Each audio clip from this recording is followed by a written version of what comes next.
Oh, very much. You know, when I was in the prison, that was hard because the prisoners themselves do a lot of segregating. And to tell you the truth, the worst thing is in the prison today is if you're a white male over 50, then you're presumed that you must be there for child molesting or something like that. And the chomos, they call them. And so, and then of course, if you happen to be a priest, it's like you got it stamped on your forehead or something. You know, but then you have to have papers that show that you're there for. What, am I doing something wrong with the mic? Or, oh,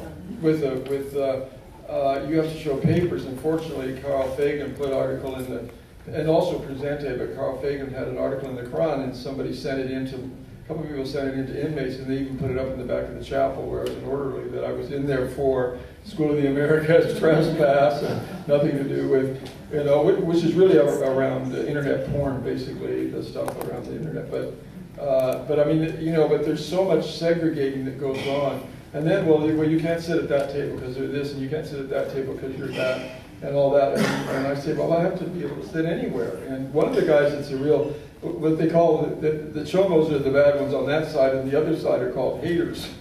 Because they hate everybody. So, you know, but even one of the haters spoke up, and he says, no, look, he's a Franciscan. He's going to sit with everybody. I mean, Jesus came for sinners, huh? And, you know, I think that kind of, you know, that kind of unity. I really, it's amazing. I couldn't believe that after, you know, a couple months or so, 3 or 4 months there, that I was as well received by people. I mean, they were so open and they wanted to talk to me. And even afterwards, somebody wrote to me about how I didn't realize how many people, you know, missed me. And I wasn't there that long. And I thought, boy, if I was there, like all these people have got 10, 20, 30 years sentences. I don't want to be there that long. But if I was there, you know, maybe 2 or 3 years or something, how you could really touch people. People are in pain all over, and that's the thing. I mean, we just have to try to find where people's pain and woundedness is. And I think that's why we have churches and things like that, is ways to, and I know a lot of young people out of schools are working on those things. So a lot of this stuff, I've noticed some really good things coming out of, like the Kroc Center at Notre Dame that Mrs. Kroc started with Donald's money. And she's very big against nuclear weapons, but trying to promote, you know, reasons why we have to get rid of nuclear weapons, why we have to learn to get along, and so forth. And I think those things are really important. You might be the only person I know who wants to go back to prison, so you well, community. One is not exactly the term I would use, but is certainly willing to, yeah.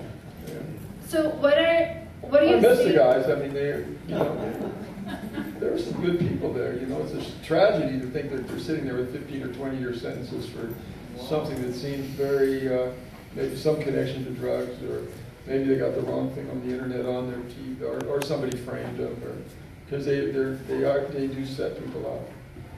That's a shame.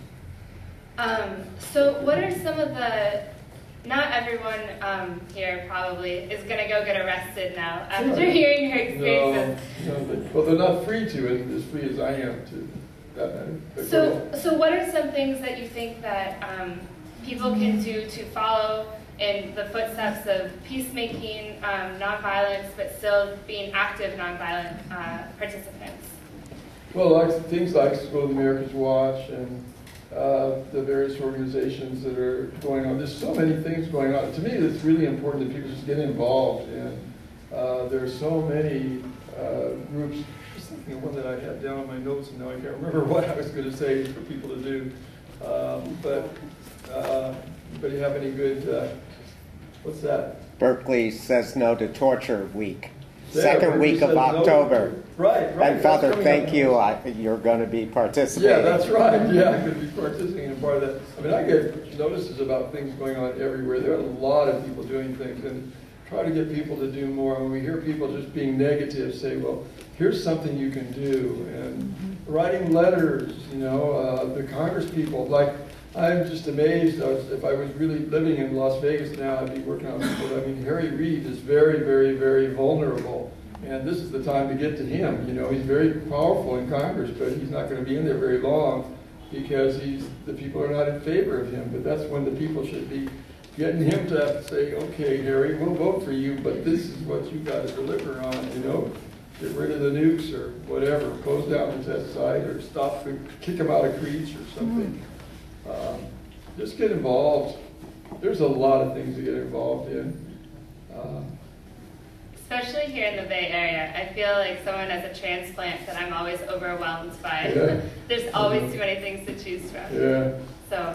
And also local issues. Like I said, they had this big meeting at our church a couple days ago. Maybe people just don't find it in themselves to get all worked up about something that they find hard to understand, like Honduras or something, but they certainly understand about the next block. Or the shooting that's going on at night, or the funerals that go down during the day, and what can we do today to come together and talk to the police and speak on behalf of the kids. Exactly. We could probably have this would be the time now if we were in an all-day workshop to break down and share. I know so many people here. My gosh, I see my good friend George. Where did you go, George? You were over here. Oh, there's George right there. We were roommates in Bethlehem. Palestine, well, the occupied territories there. And that's her, which is a very sacred place. And he's been everywhere. He just got awarded for down in South Africa. Is it South Africa? Right. Yeah. Yes, he's recognized as one of the great heroes of South Africa, along with Nelson Mandela and others. And you're still at, I won't say, but I'm almost 80, and he's almost 10 years older than me. Or is it? Something like that. Anyway, he is still going strong and still enthusiastic. And there's so many people I know here are ways, and many, many, many ways to do it. Probably just kind of see, maybe pray over it or something, and just see if there's some light that shines in a particular place that to get involved. It could be locally. I think it's good to be kind of involved in something locally and something that's more beyond you too. And that's always a good tip. Great. So I think our time is up here. Right. You want to do a closing?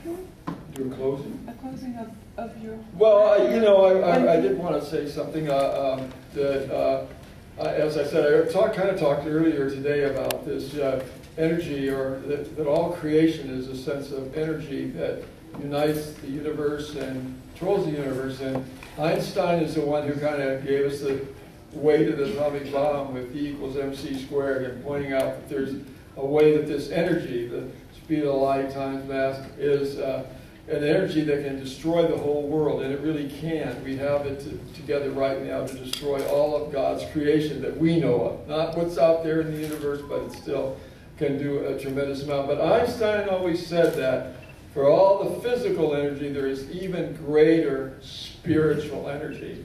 And so I like to think of that E equals mc squared, using, instead of the speed of the constant being the speed of light, being compassionate love. That if we all focus on really compassionate love, that's seeing who's suffering and trying to put ourselves there as we would the dearest person in our own family, that if we really have that kind of commitment and involvement, that can really change the world. And he said that, Einstein, and he was a pretty hard guy. He first voted for the atomic bomb, and then he thought that that was not a sign of compassionate love, and tried to get the president to stop it, etc. So I think we can work towards that. Whatever we do, if it's really done out of that kind of love, it is a force for the transformation into this, whatever that new creation is. It is out there, and it is going to happen someday, but it would be sure nice if we could help to make it happen a little quicker. Great. Amen. Thank you, Louis. Thank you. That's all. I want to thank Dolores and all those community and those who worked so hard to put this together. It was a wonderful meal. I'm really overwhelmed by this, actually, to tell you the truth. I thought it was just coming to, well, chat with a few people, but this is a wonderful reception, and it's certainly worth going to prison again. So, thank all of you too for coming and contributing to some of the work we do, and we'll be using whatever money we made here for peace projects for